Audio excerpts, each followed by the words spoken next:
Good to be with you guys. Despite the circumstances, I mean, thanks a lot for having me on. Yeah, absolutely. And like I said on the show earlier this week, things are so crazy, and especially as someone who's been following this issue for a long time. We pretty much call it the cavalry. Like, there's no way we can cover this issue on our own.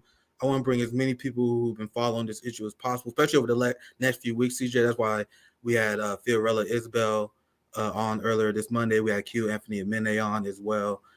Expect much more guests that we're gonna have on to discuss this crazy ass issue, crazy ass shit that we're going through right now. So with that said, just to get us warmed up, I was pretty fired up to begin this stream. I want to get your general take on this mass genocidal psychosis. This is what I wrote about earlier on Twitter today.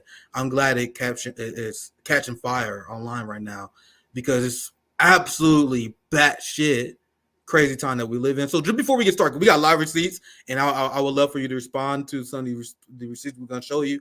But before that, what are your general take on the mindset you've seen from the West, from the propaganda and the Israeli genocidal campaign against the Palestinians? Yeah, I mean, there's so much to say. I think looking at man. First of all, I mean, I should so people understand who I am, my experience. I spent basically 3 years in Palestine, in Yeah. Israeli society, Palestinian society from 2014 to 2017. So I know Israeli and Palestinian society intimately. I know Gaza intimately. I spent, like I said, 7 months there making a documentary called Killing Gaza. I made that with Max Blumenthal. And you can find that on YouTube. It's free now, or if you want to pay $5 for it, you can go to killinggaza.com. So I have very intimate knowledge of these places, of these societies, of the kind of psychological profiles of different kinds of people. I mean, Israel has been, of course, increasingly right wing, but it doesn't just get increasingly right wing forever. In the last year or so, 2 years, Netanyahu has brought in Yeah. an apocalyptic right wing to the fore. And when I say apocalyptic, I mean that they firmly believe they want to create war in order to accomplish their nationalist goals of they want to force the Messiah to come down. They basically took the logic of Jewish messianism, which was always that the Messiah will come at some undetermined time, but only God will make it happen, and we have to be passive. And they said, no, we have to do that. And when God comes, there will be a great war and all these things when the Messiah comes. And so that's what religious Zionism is the idea that we actually have to make this war happen, this end times prophecy happen. And so Netanyahu has surrounded himself with these people over really the last few decades, since the 90s. I mean, Yitzhak Rabin, the prime minister of Israel, was killed by one of them. And it wasn't that someone was, the guy who killed him, Yigal Amir, was crazy. He didn't lose his mind. He was acting on specific instructions. And they said because Rabin was having negotiations to create the Oslo Accords, which would basically put Palestinians in their own little Bantustans in the West Bank and in Gaza, that was grounds to murder him. And so that's what they did. And Netanyahu came to power on the back of that anti-Oslo, anti-Rabin sentiment. He even participated in mock funerals for Rabin ahead of his assassination. So since the 90s, really, Netanyahu has rode this fanatical right-wing wave to power, to stay in power. And in order to stay in power, he, in the last couple of years, made an outright alliance with the Kahanists. The Kahanists are followers of Rabbi Meir Kahana, the Brooklyn-born FBI informant who worked for the FBI basically to rat out anti-Vietnam War protesters and kill Soviets and agitate against black populations in New York City, particularly in Crown Heights. Then he brought his brand of hatred to Israel, and he became a member of Knesset. He was assassinated in the early 90s, but his legacy, his ideology, has become extremely popular, overwhelmingly popular. And one of his acolytes is Itamar Ben-Gvir, who is now the internal security minister in Israel and basically the most popular politician for the right wing, which is, most people. The liberals don't like him, but now they're all rallied together. So this fanatical ideology that, it's not like we don't want war, it's that we do want war. And the way we're going to win against all of these Arab countries is we're going to start a war, and then God is going to intervene. The Messiah is going to come down, and that's how we're going to win. It's not going to be because of the United States military backing us or anything like that. So that is the kind of apocalyptic, genocidal ideology pulsing through Israeli society. And not all of Israeli society subscribes to it, but that's kind of the vanguard of Israeli society. Yeah, I just saw videos of people in Israel protesting against the bombing in Gaza. Maybe I can search Twitter and find it real quick. I don't have it saved, but Netanyahu's police state is already beating his own civilians, quote unquote civilians, for protesting the bombing of Gaza. And I just showed some few receipts to talk about what you mentioning, the rise of the Likud party. Hopefully I'm saying that correctly. Likud has been around for a long time. The Likud party has been around for a long time since it took power in 1977. But what's happened is the Likud has been taken over from within by these fanatics, and Netanyahu has brought them in. Well, interesting. I appreciate the additional context. That's why it's great to have you on here. But you guys see the rise of the Israel extreme right. And CJ, this is what we covered quite a few months ago. And I remember statements from these same politicians that are calling for genocide. It was like the first time I ever seen in my life, Dan, where I seen U.S. politicians like, yo, you see what the fuck is going on in Israel? Like, you see these crazies? There's a op-ed, maybe I can find it real quick, where some person in New York Times like, man, Benjamin Netanyahu and his far-right party are making it really hard to support the Zionist project. And I never seen a headline like that in New York Times. And you guys see how immediately they flipped to pretty much openly endorsing genocide and lying about the Palestinian people. We're going to get to the newest lie that the Western media repeated that was completely debunked. We're going to get to that very soon. CJ, feel free to chime in with any receipts that you have, because I want to get to them while we have time. And I'm very interested in hearing Dan's take on this. Big shout out to Hotspot. They helped me produce my quick Hotspot videos as well. This is the Palestinian ambassador. He been going on a media tour because he essentially have the message of challenge me on the merits of your argument. Challenge me on the merits of your argument. So he's been going on the media offensive. And from everything I've seen thus far, he's been killing the game. So I want to play this clip, and I want to get CJ's and Dan's reaction to it. This is him calling out the hypocrisy of the media. You just condemned Israel for killing civilians, and you won't condemn Hamas for killing civilians. How many times you have interviewed Israeli officials, Louise? Hundreds of times. Hundreds of times. How many times Israel have committed crimes right live on your own cameras? Do you start by asking them to condemn themselves? Have you? You don't. You don't. No, I'll answer that question. You don't. You know why I refuse to answer this question? Because I refuse the premise of it. Because at the very heart of it is misrepresentation of the whole thing.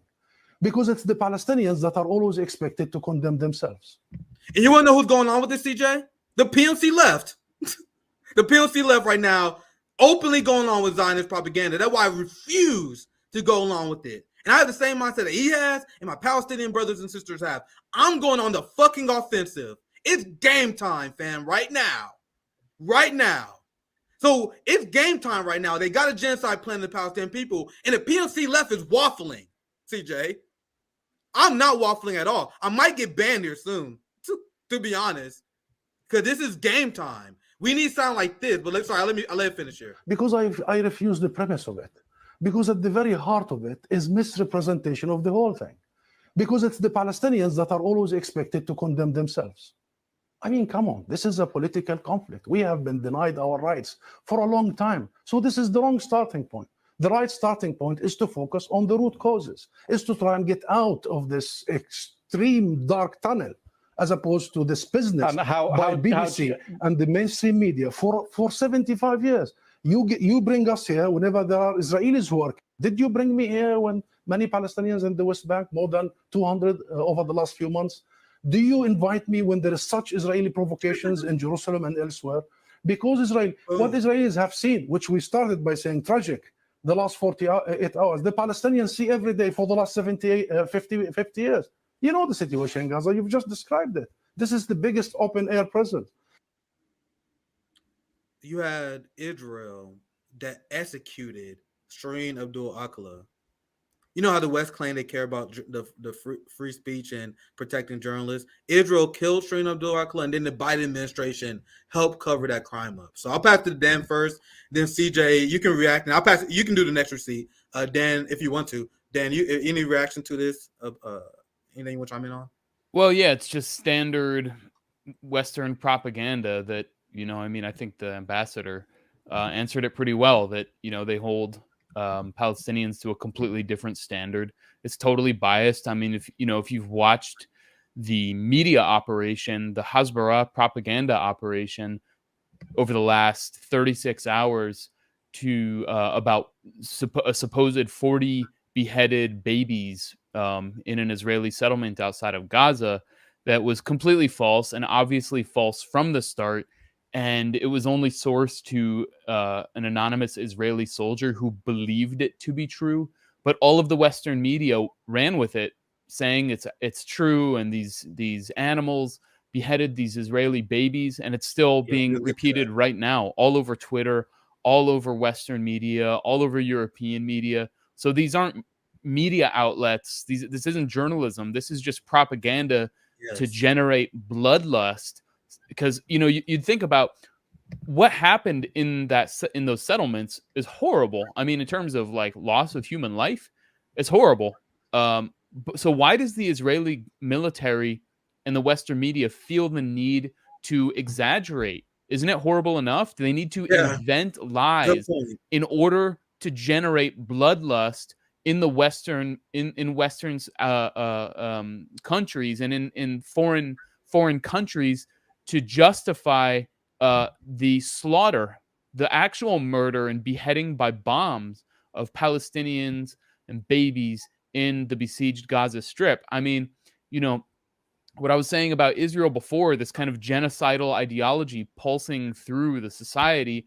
On the other side, you have this incredible resistance mentality in Gaza that, I've witnessed. You can see it in my documentary. I've talked to people, and I'm not talking about just from the armed resistance themselves. I'm talking about society as a whole, with people understand that they have no choice. It's not that they want to lose their families or their houses or anything like that, or be killed. It's that you can't live in Gaza. There is no life. To live as a prisoner without rights is to not live at all. And so people, it's like what the American right wing says, like, give me liberty, give me death. All that stuff about patriotism and defending your land and your dignity and all that stuff. That's what Palestinians are doing. And they're on the brink. So they got to the point where the only way that they can get some kind of leverage in this whole thing is to stage this massive operation to go and kidnap, to go and take captive a bunch of Israelis, most of whom are soldiers. And so that's like, but the crazy thing is Israel, the Israeli government, you have Bezalel Smotrich, who's one of these like apocalyptic right-wing maniacs I was talking about. He's a member of parliament. He's the minister of finance. He's a top official. He is saying, you know what? Let's not worry about those hostages. We need to be cruel. So he wants to bomb every square inch of the Gaza Strip into rubble. He wants to exterminate everybody, and then probably kill. He's going to turn into a tent town. Exactly. And then kill. And then, of course, I think the underlying message is what they actually want to do is kill the hostages. They have something called the Hannibal Directive. Israel has something called the Hannibal Directive, where it's typically applied to soldiers. So they tell soldiers, if you get captured by the enemy, like by Hamas or Hezbollah or whatever, we're not going to come rescue you. We're going to kill you, because then you can be used to negotiate. So that's what they did in 2014 in the southern Gaza city of Rafah. There was a Hamas operation to take captive soldiers And so when they did that, they nabbed him and brought him into a tunnel. The Israelis opened up this massive amount of bombing and killed, hundreds of Palestinian civilians and made sure they killed their own soldiers. So I think what we're seeing right now is a very good possibility that the Hannibal Directive is actually being applied to these 150 Israeli captives and hostages in Gaza. The Israeli government wants to kill as many of them as possible, and it was said explicitly by Bezalel Smotrich. So, I mean, it's just unreal. Yeah, CJ, if you don't mind, just because we mentioned it a few times. Yeah, go ahead. Go ahead. Just because it's a giant elephant in the room, we already mentioned a few times. So I'm going to cover this, and I'll pass to you, CJ, so you can share a few receipts as well. Obviously, the story is fake. And if you believed it for 1 second, you need to ask yourself why. How many times have we seen this story? How many every single tyrant that the United States hated killed some babies, CJ. Apparently, everyone said the West hates babies. CJ having some inner issues, right? Everyone, Russian kills babies. Iran kills babies. Maduro kills babies. Cuba kills babies. Now Moscow babies. I guess the West is the only people who value the life of babies, right? Because, as I said before, Western propaganda began to program people to the point where they will believe anything said about an Asian country, a Middle Eastern country, or an African country. But meanwhile, there could be Nazis in Ukraine, Nazis like a motherfucker, literally marching with Nazi shit on, and then white people be like, I don't know about the Nazis in Ukraine. No way, white people do something like that. So I'll show you a few of these headlines that the biggest media corporations and institutions in the world was repeating as fact. MSNBC, CNN, New York Times, Washington Post, every single segment repeating this as fact. And what did I tell you guys on this show? RBN didn't fall for it. Our community didn't fall for it. You know why? Because I told you guys anything that the United States say, anything that Israel says, anything about Ukraine, any of these countries are the biggest lying government institutions in the world. Everything the United States accused Russia and China doing with their disinformation is what the United States does. Everything they accuse their enemy of doing, they do. You want to know who killed babies? U.S. soldiers in Iraq. Many of them charged with war crimes, and then Donald Trump fucking pardoned a few of them. Everything they say our enemies do is a projection. So obviously, if you have a brain and you've been following any sort of politics, you knew this was a lie. And there are a lot of receipts to show on this. And every single person that you guys seen repeat this lie need to be held accountable. I'm not forgetting. There are a ton of us making lists right now. Every single person who repeat this lie lost all their credibility. So I'll pass to you guys here very soon, but I want to show you guys these receipts. Go ahead, CJ, if you want to chime in. No, go ahead. I'll be real quick. I know you guys probably want to add to this. But look, breaking. Israeli army tells Anadolu that they have no information confirming allegations that Hamas beheaded babies. And do you guys want to know where this story came from? A random Israeli soldier went on an Israeli far-right podcast and said he saw this. So instead of independently verifying this, every single corporate media outlet repeated this as fact. Now, when this situation happened, there was a ton of journalists from all over the country on the ground trying to confirm facts and details. So if there was babies that was beheaded, you would think that there would be hard physical evidence, that there would be confirmation. None of them. So now there are a few. I see your receipt. I'm gonna share that here very soon, Dan. I'll let you introduce that one. But here are a few journals. I'll show you guys one. I'm getting a lot of questions about the reports of Hamas beheading babies that was published after the media tour in the village. During the tour, we didn't see any evidence of this. So you guys see all these journalists from all around the world. They didn't see any evidence, but there were beheaded babies everywhere. And the army spokesperson, our commander, also didn't mention such incidents. What does this remind you guys of? They're essentially the incubator babies all over again. So Dan, I passed it to you. I got a few more things I want to share, but I'll pass it to you right now if you have anything you want to add. I think this is what you sent me. This tweet here. But go ahead, Dan. I'll let you take it from here. Yeah, well, this is another one of the propaganda tweets that went around. A pregnant woman in southern Israel was found by Hamas terrorists. They dissected her body. Stomach was cut open, and they took the fetus out with the umbilical cord. Let the unborn child die slowly out of his mother's womb.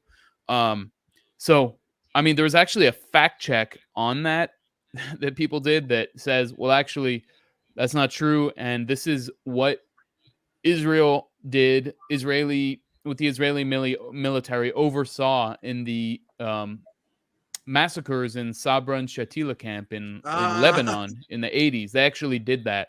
And the Israeli military, Ariel Sharon, the former prime minister specifically, oversaw Lebanese phalangist militias carrying out these massacres. So that's one thing. The other thing about that, actually, I mean, I don't even want to post this. It's so horrible. But I have a photo from yesterday of a Palestinian fetus with the umbilical cord whose head is some horrific images of dead. I mean, children. and like I've been posting graphic images, horrible images, because people got to see them. But this one, I'm just like, I don't even know.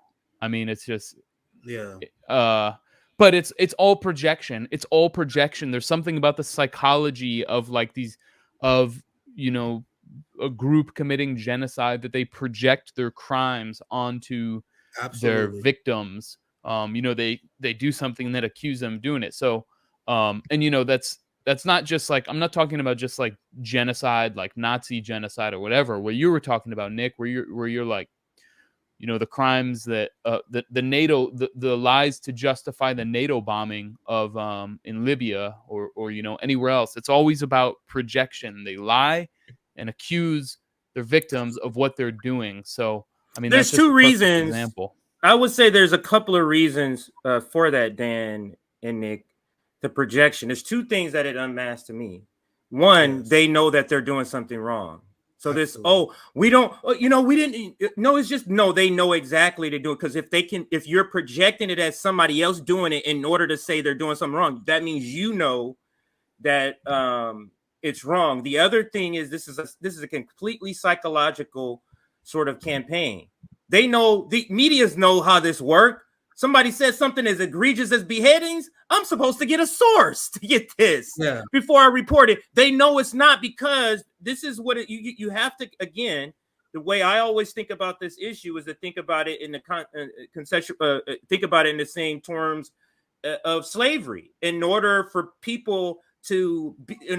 the regular white population who may not be racist, in order for them to be okay with the hangings of black people, you have to say, look, they're looking at white girls and they're going to rape them, and they're raping them. You see, it's a psychological thing that makes the viewer of atrocities be okay with your atrocities if you say it's because they committed some atrocity first.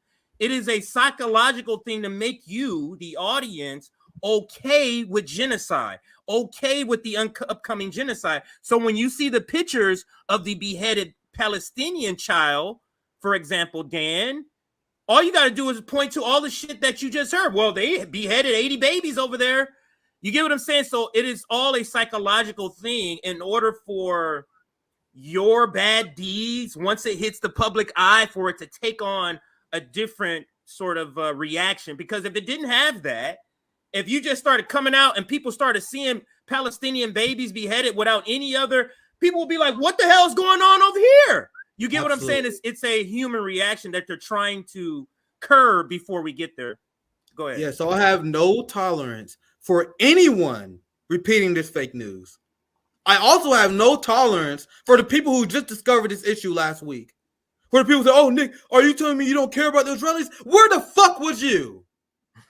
Where the fuck was you before you condemn me? Before you condemn the Palestinians?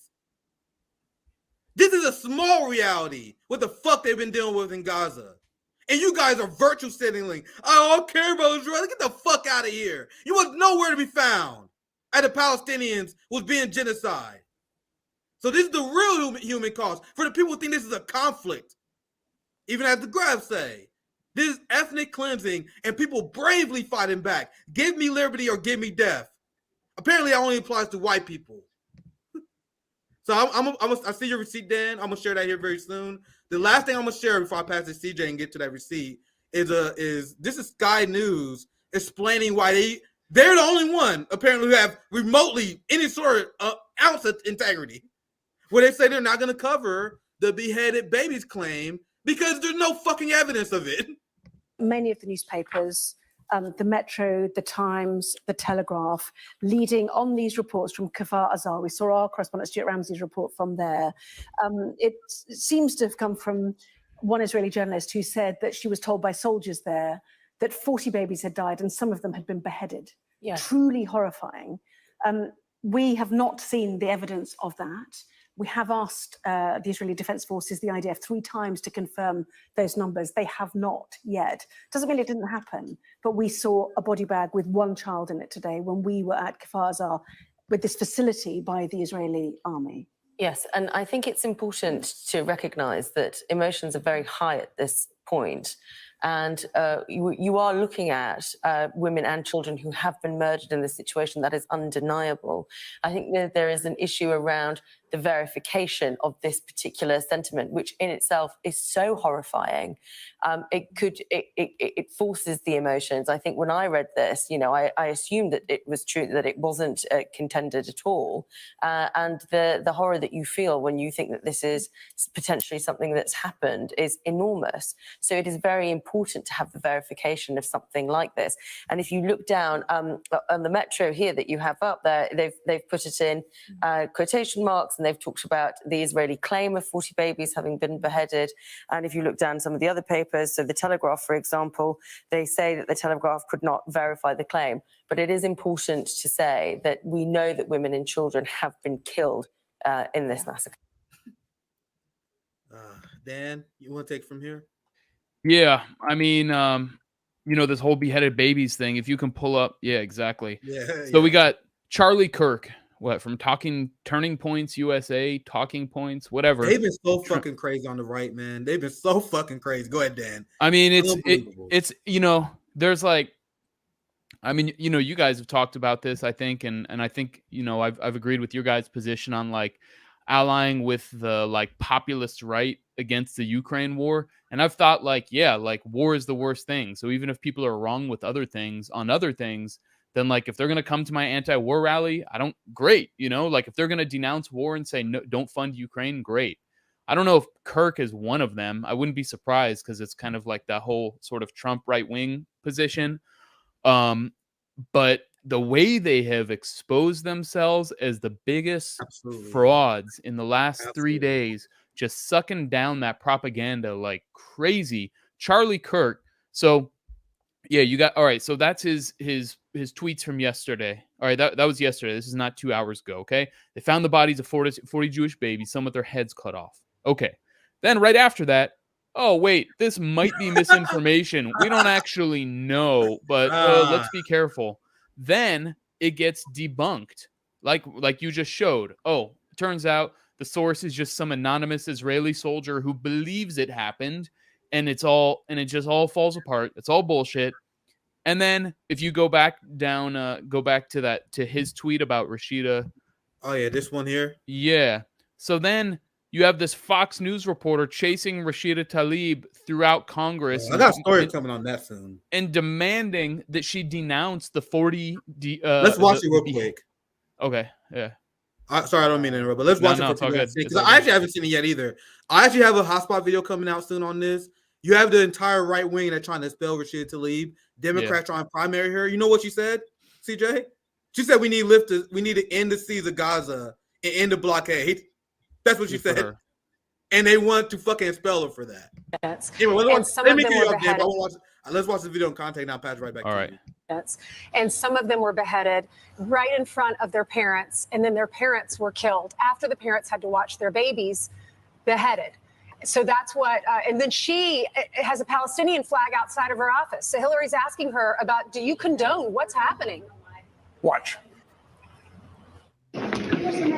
terrorists have cut off babies' heads and burned children alive. Do you support These people Israel's should right never to be defend taken seriously themselves ever against again. this brutality? We're just gonna get up through there. You can't comment about Hamas terrorists chopping off babies. I'm sorry to interrupt, but do these people lose their Facebook page now? Yeah, they lose right. their Exactly. Instagram? For spreading disinformation. Exactly. Right. That's what I'm saying. Like, where are all the fact checkers? You know, those Silicon Valley Yeah. fact checker operations and Bellingcat. Yes. They're all silent. They don't have anything to say. They're just like, yep, let's kill some Palestinians.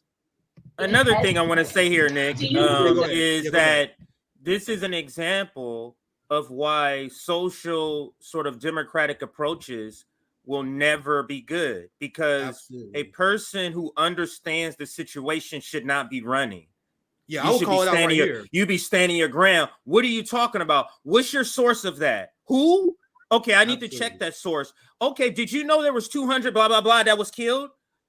Can I comment on that and comment on this one? You get what I'm saying? There's a lot of Yeah, there's a that's lot great of point, she TJ. could have did here. There's a lot of she could That have goes done to our here. criticism. If you're engaged in the issue, really engaged, not surface level, you will be able to come point after point. What do you mean? Blah, blah, blah. This is just like the guy in the video you showed, the guy that's on a tour for Palestinian. He's going on and saying, what do you mean? The whole framing I reject. That's why I'm not answering. So she could have did that here too.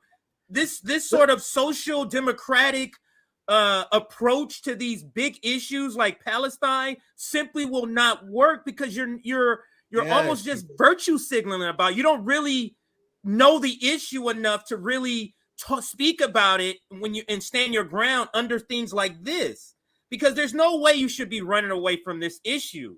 No, even with this story, you should not be running away like this. But go ahead. Sorry to interrupt. I didn't mean to interrupt, CJ, but this is to the point. Our critique of these people, the squad, they're ineffective left-wing leaders. Even the issue with Rashida get technically right, you see how she has an inability to combat this. We explained this when Rashida was caught running away when Lion Cosgrove called her out for supporting Biden despite his climate record. She ran away. We said, you're a left leader. Why the fuck are you running away? You're supposed to be our voice. This is your opportunity to debunk this shit on Fox News.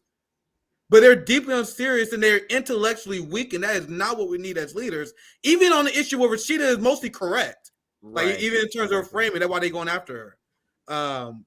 But let's finish this, and I want to get Dan. I want to get your thoughts. Terrorists have cut off babies' heads and burned children alive. Do you support Israel's rights to defend themselves against this? One thing I say, because I heard about this, I'm still trying to finish. I watched like 5 minutes of it. Apparently, Max Blumenthal, he went on Tim Pool show last night and fucking dismantled these motherfuckers. I had people people send me tips all the time. I only had a chance to watch 5 minutes of it, but Max fucking killed these Zionist people. Why can't Rashida Tlaib do what Max does? I know Max is exceptional, right?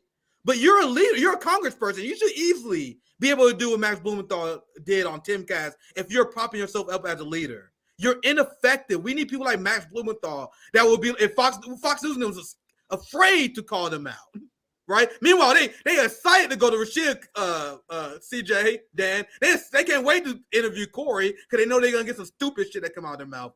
Anyway, let's we're just gonna get up through there. You can't comment about Hamas terrorists chopping off babies' heads.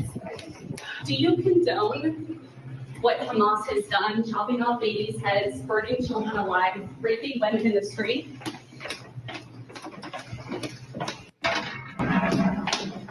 You have no comment about children's heads being chopped off. And when she does it, she makes our position look weak. Yes. She makes us look weak. This is horrible. I didn't see this before. This is actually horrible from here. If you do not condone what But Dan, I know Hamas you want time. I terrorists should have ask Dan here. Not much to see here. Dan, anything you want to add to this? Well, so check it out. If you go back to that, yeah, I mean, I agree with you. Like Rashida Tlaib should just, I wish she would be able to debunk it, but you know, if you go back to that Charlie Kirk tweet, you see, and go to my tweet, go back like one more. Oh yeah. Sorry, that was it. Yeah, you want this tweet? So up he's here? exactly. Right here, so he's so that's from today. That's October 11th. That is today at what time? 11 a.m. So it has already been debunked. He admitted it's misinformation. Christ. Yesterday, he admitted it's misinformation. It might be misinformation. I don't know. Then right after, it was debunked. It was obviously fake. Then it was confirmed fake But today, he's still promoting it. So this is not misinformation. This is disinformation. This is Absolutely. intentional. That's Right. what the Charlie Kirks of the world, these total frauds are trying to do. They're pumping out this genocidal propaganda to stimulate bloodlust in foreign audiences, in the U.S. audience, to kill Palestinians. This is like, when blood libel is. Yeah. That Jews were accused of drinking Christian children's blood. That's Absolutely. what this is. That's what these guys are doing to Palestinians. And what's the result? Is neighborhoods wiped out, is dead babies, dead families, dead medics. That's what's going on. And I mentioned this earlier, but you notice how the same free speech absolutists on the right are absolutely silent about the US and UK cracking down on free speech. The UK floated the idea, and they're probably going to follow through on it, on banning people from waving the Palestinian flag. Where's the Charlie Kirk video about that? Right. Where's the Tim Pool video about that? Isn't it interesting they don't care about that? I told you guys from day fucking one that right-wing populism is quite literally nothing but white identity politics. Give me liberty or give me death, but only for white people. Free speech, but only for white people. Second Amendment, but only for white people. That is literally what it is. But you guys say RBN, the people who raise bait, but that's literally their politics. Just white identity politics. Matt Gaetz, and I told you guys, remember the super chat I took yesterday on Monday at CJ? When someone like, man, I hope Matt Gaetz saves us from this. I'm like, fam, don't get it twisted. I'm for forming coalitions. And this is what you mentioned earlier, Dan. Mm-hmm. And it's the nuance that so many dumb leftists don't understand. I'm for forming coalitions. If you're right on Ukraine, I'm going to form a coalition with you so we can end the Ukraine war. But I am not mistaken that you're somehow anti-war on principle. So we're going to form a coalition to end the Ukraine war, while I will militantly, as you guys see, fight you on literally every other issue. Right? So here's Matt Gaetz, the quote-unquote right-wing populist, right? Who approving of unchecked military aid to Israel. Well, let me read Marco Rubio's tweet first so you get full context. Well, Marco Rubio said the reason military aid to Israel will not face some of the obstacles Ukraine aid has faced is because back in November of 2020, we passed a bill authorizing a minimum of $3.8 billion a year. So as they do that, they talking about, man, we had a government shutdown and all this shit. Americans gonna struggle. Meanwhile, they're just like guarantee money to Israel and Ukrainian Nazis. Matt Gaetz have a criticism of the automatic funding to Ukrainian Nazis, but what do you think about funding to Israel? Israel is on auto pay per the senators' wise legislation. Wise legislation. They have a qualitative military edge for a reason. They will crush Hamas. Let me ask a question here. Let me insert a question with Hamas because it's and this is based on a tweet from you. I'll bring it up in just a second, Dan. Can you talk about? I hope I'm not stepping on a segment or anything, Nick, but can you kind of talk about Iran? How is Iran being drawn into this conflict as far as media propaganda? And to a lesser extent, a little bit of Russia that I'm hearing, and then I'll bring up that tweet that I'm referring to. But Dan, can you sort of give context to how are they involving Iran with Hamas and the Palestinian resistance, and then to a lesser extent, Russia? Yeah, well, the media portrayal, specifically with the Wall Street Journal report, saying, I mean, it's a totally ludicrous report, saying that Iranian officials and Palestinian, Hamas officials met in Beirut repeatedly, and just last Monday approved. Iran gave the go-ahead and helped plot this whole operation, and plotted it. That's what they said, and it's totally phony. It just doesn't make any sense. It's already been basically discredited, but it's an obvious attempt from the kind of neocons to try to draw Iran in, and also to portray Hamas and Palestinian resistance as nothing but a tool of Iran, that they're just a proxy of Iran, and that it's not a Palestinian fight, that they're not actually trying to fight the Israeli occupation, they're just being manipulated. They're just being used by Iran. And so, that's the Hasbara, that's the Israeli government line, that's the U.S. government line. So, and it's kind of like they're trying to maybe use this as a pretext to punish Iran, or maybe to attack it or something like that. And so, and then there were these ludicrous claims.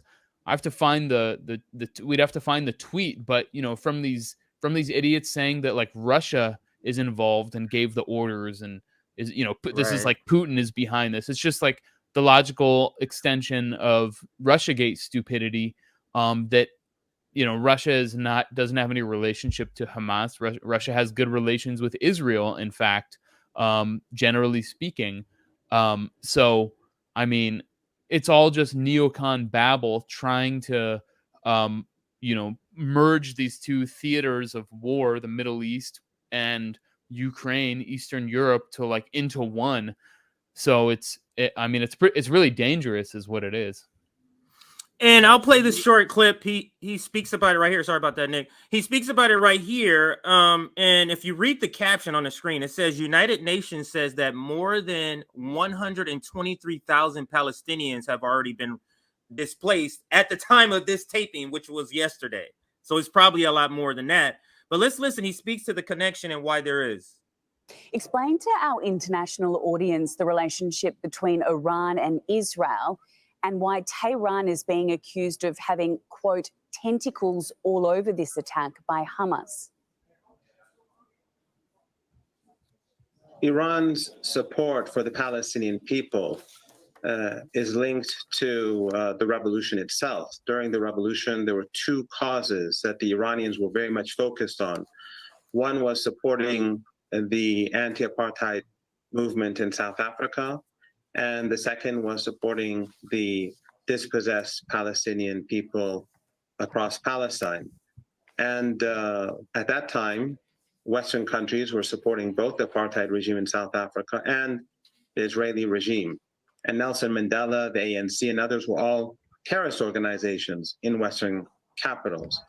So Iran's support for Hamas, the Islamic Jihad, and other resistance groups is because they have a legitimate cause. They've been dispossessed, they've been colonized, they've been ethnically cleansed, and the people who are trapped in Gaza, in this ghetto, they have been dispossessed from their land across southern Palestine.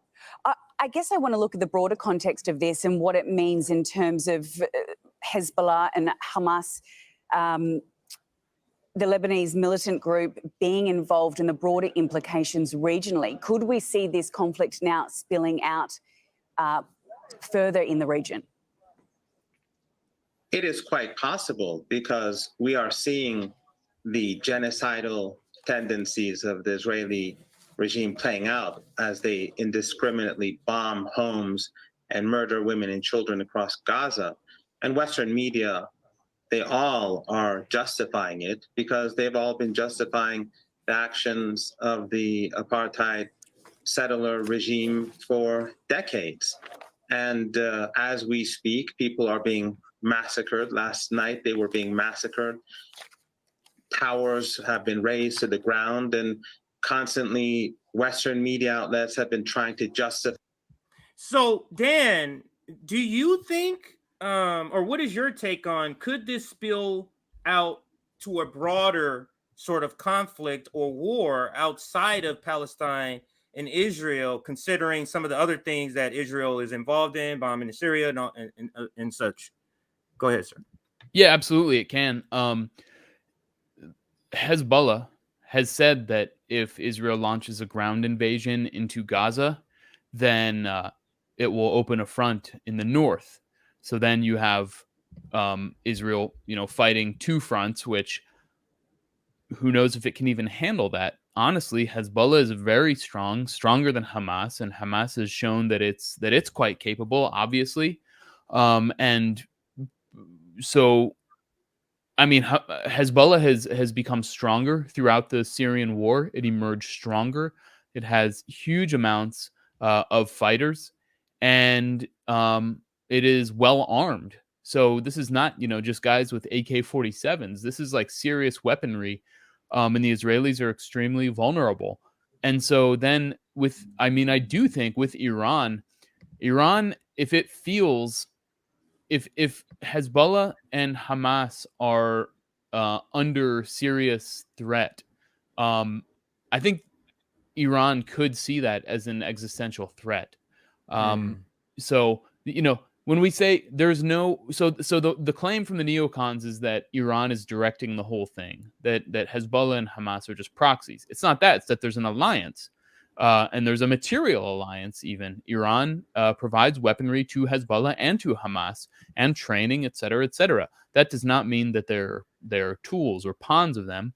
It means they have the same interests. And so if Iran, sees them as seriously threatened and thinks that their existence is under threat, then it could very well get involved. So, this has all the possibilities to explode into a regional and even world war.